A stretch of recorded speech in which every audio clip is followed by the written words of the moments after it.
Hello dear friends, my name is Tessa Fife, and on this video, this is day 4 of 7 in a series. I'm going to look at what is the 4th spiritual law of success according to Deepak Chopra in his awesome book, The 7 Spiritual Laws of Success.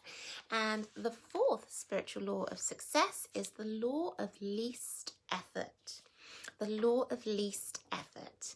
Now, this chapter had me going deep in different parts of my life, and I got a little bit emotional. I was like, oh my goodness, how am I going to share this?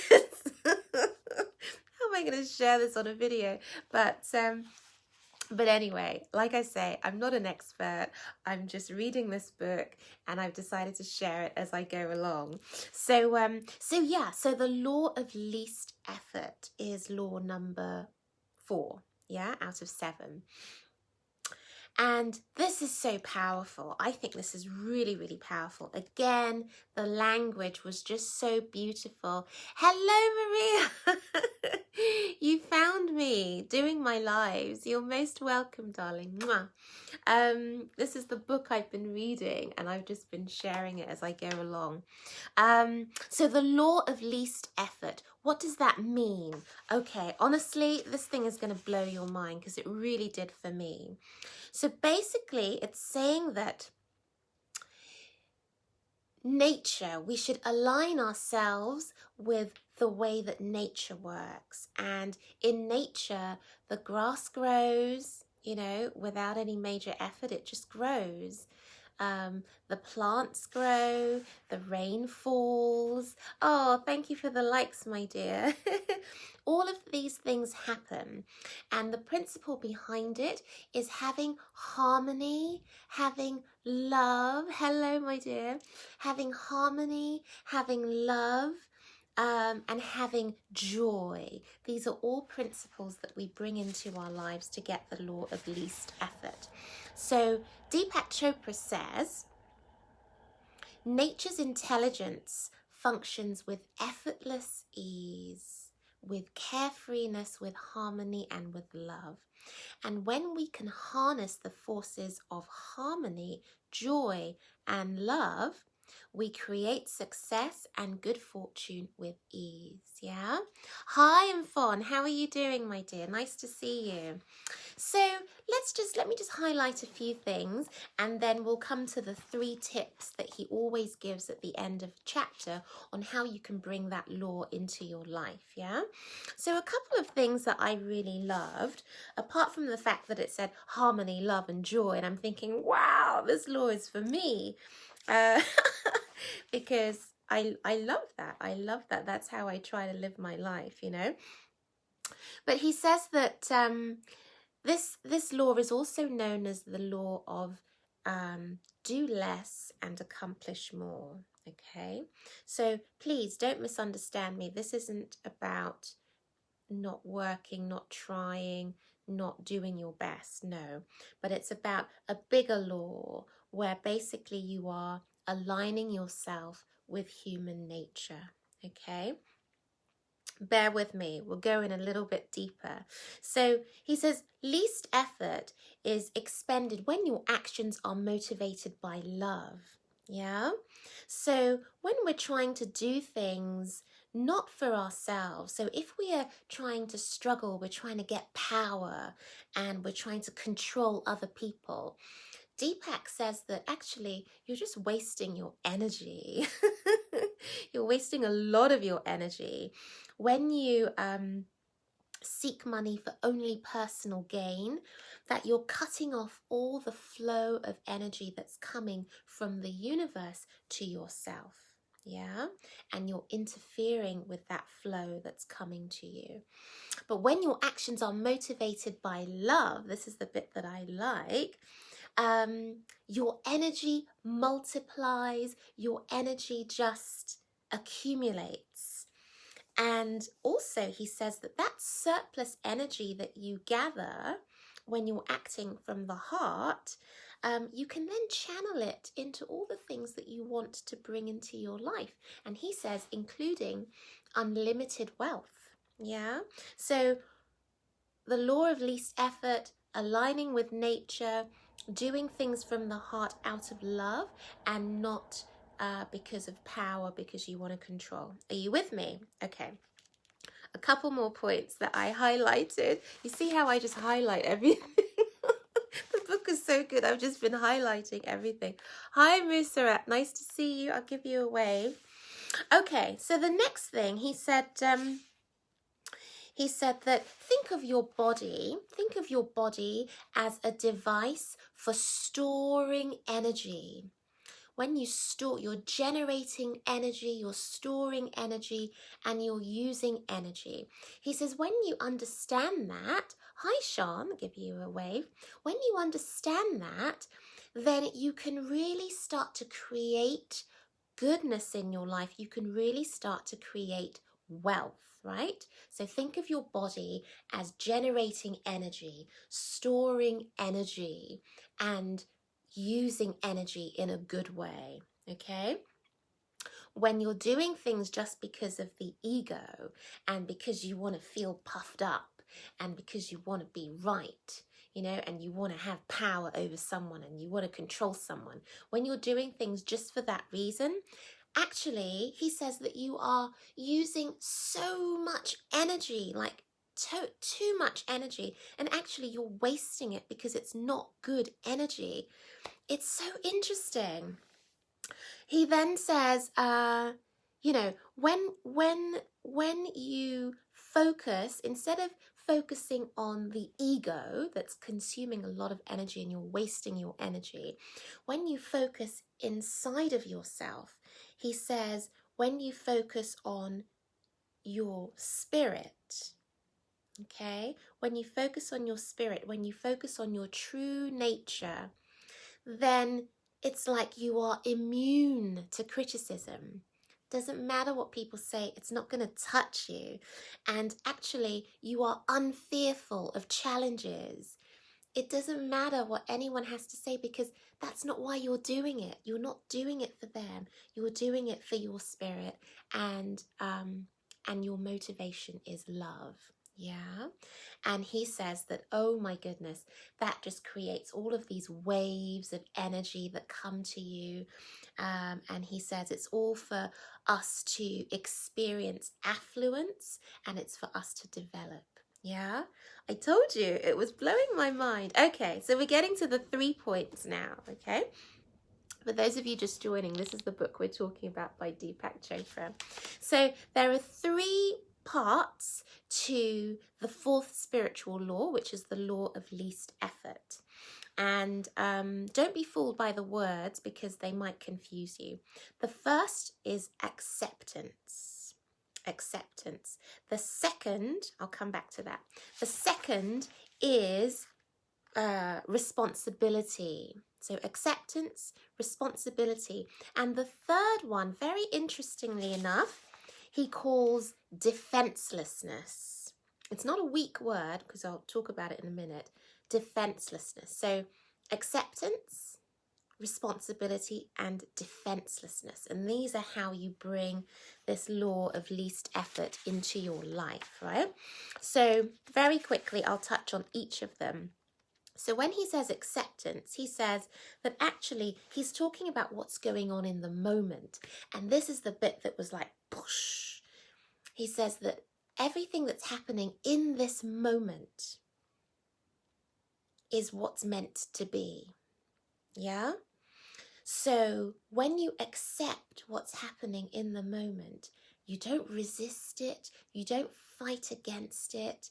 When you accept it, you are in flow, you're in a great flow of energy and you're with the flow of life. And that's a good thing, okay? He says that when you are struggling against the moment, you're putting up a big hand to the universe and you're saying, I don't like what you're doing. And basically that's not good because then you're fighting against the universe. You're using energy in a bad way, okay? it's a little bit deep, but once you start reading a bit more of the way he speaks, you get it. Okay, so what happens then if something's happening in your life and you're not happy? Are you just meant to accept it? That's what I was thinking when I read it. So he said it's important to understand you can still wish for things in the future to be better, to be different, and work towards changing them. But your power comes from accepting things in the moment as they are. And he says it's very important for us to understand that. And then for an example, he says, when you feel frustrated or you feel upset by a person, by a situation, by circumstances, by COVID, by whatever, yeah, you have to understand that how you are feeling when that frustration is your feeling, yeah, that's how you feel about the thing. It's not the fault of the person. It's not the fault of COVID. It's not the fault of the situation. It's your feelings. And why is that important? Because then once you accept that, you can then change how you feel. Shall I say that again? Because I had to tell myself that twice. Once you accept that, it's just your feelings. It's not the fault of that person. It's not the fault of the situation. It's not the fault of the COVID. It's the feelings you have about what's happening. Once you accept that, you control your feelings. So you can then decide to feel differently. So interesting. This is the part where I started to get really emotional because I was thinking of things in my life where, had I known this, had I understood it and maybe really absorbed it, I could have saved myself so much, heartache. But in the spirit of this, I have to accept that whatever happened to me in that particular moment was meant to happen. Yeah, maybe that's helped me to come to this point. Okay, you still with me? I'm nearly there. So there we are. So then when you notice that it's your feelings that you're frustrated about, then you can recognize that and you can take responsibility for how you feel. You can take responsibility for how you change it. And when you accept things as they are, then you're ready to take responsibility for your situation and for all those events that you see as problems, yeah? So basically, he's saying through acceptance, which is that number 1 of 3, through acceptance, we can just completely flip how we see things, how we feel, and we can control those times when we're just not happy with what's happening now, yeah? I think that's so powerful. All right, I think I need to read this chapter again. It's so deep. Okay, the second thing is responsibility. Okay, the second thing that's going to help us to bring the law of least effort into our lives is responsibility. What does he mean by that? So Deepak says, responsibility means not blaming anyone or anything for your situation. Not blaming anyone or anything for your situation, but that includes not blaming yourself. Yeah? I found that I had to sit down and think about that for a while. So that's a great definition.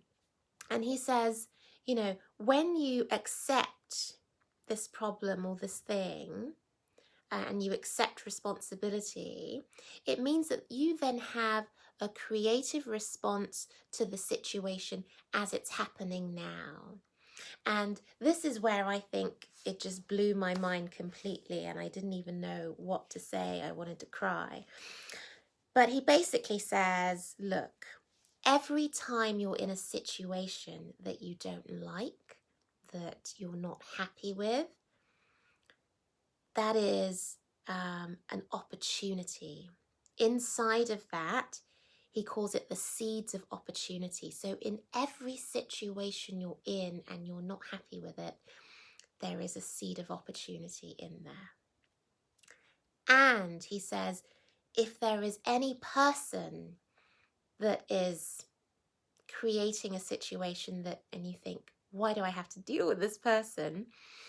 That person, whether you call them a tyrant or a tormentor, that person can become your teacher. Hi Tracy, I'll give you a wave. We're talking about this book by Deepak Chopra.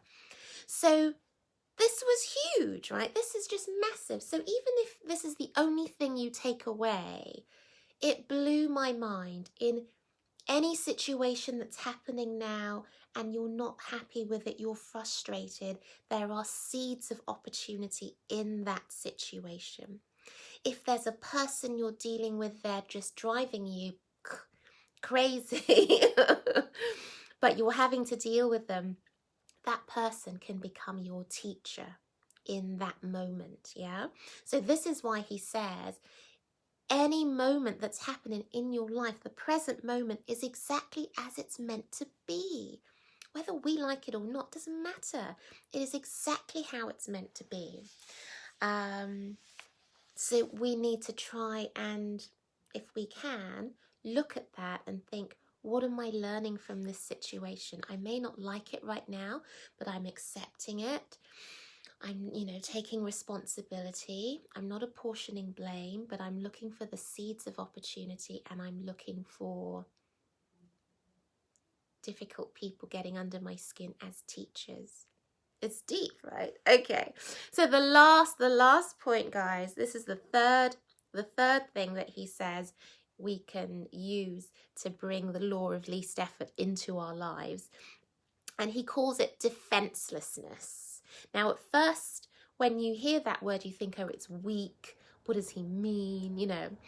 But he says that your awareness is established in defenselessness. Okay, so think about it this way.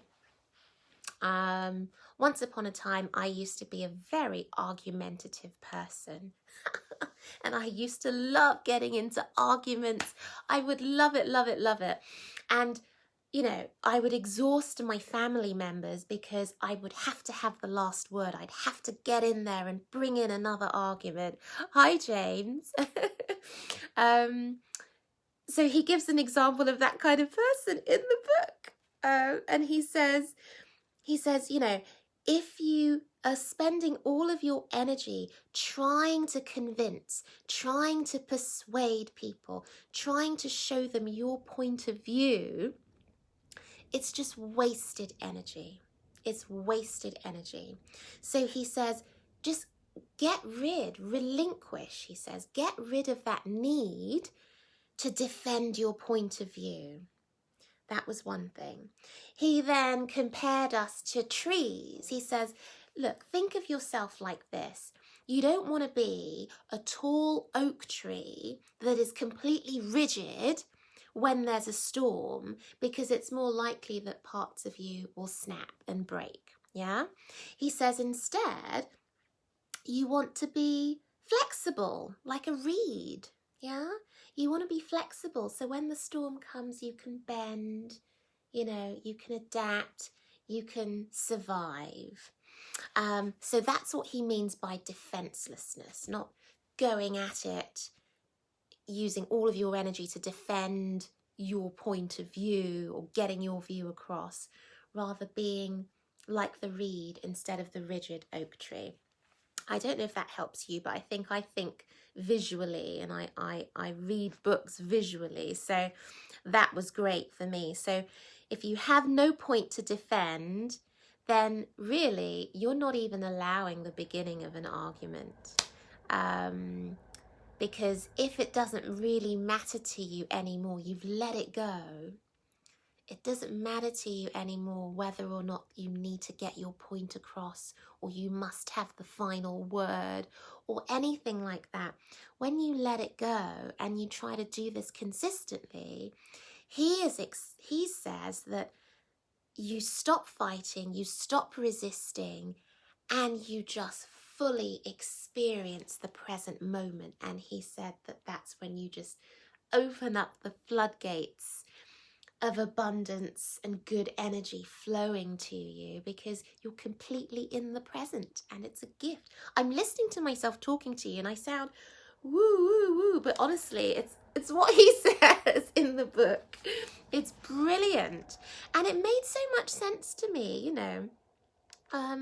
Trying to fight things and trying to push to have yourself heard, it takes up a lot of energy. Yeah. So basically he says, embrace the present and become one with it, merge with it. So imagine yourself merging with the present. He says you become like a fire, you become, oh my goodness, this is just such an amazing chapter. Really, really love it. And he says that you just get more joy. You get to release all the resentment. You get to release that, you know, hurtfulness and defensiveness. And you just become more lighthearted. And you become more carefree and more joyous. And you've really come into the law of least effort. Hi, Massam. So this is the end now. So I really, really love this chapter. And he says, he ends it by saying that, you know, if you can embrace this and you don't need to justify things, you just experience fulfillment, more delight, more joy, more freedom, and more autonomy in every moment of your life. Yeah. So yeah, that was the fourth spiritual law of success according to Deepak Chopra, the law of least effort. So remember those three things. You know, at the end of every chapter, he gives you 3 points to take away.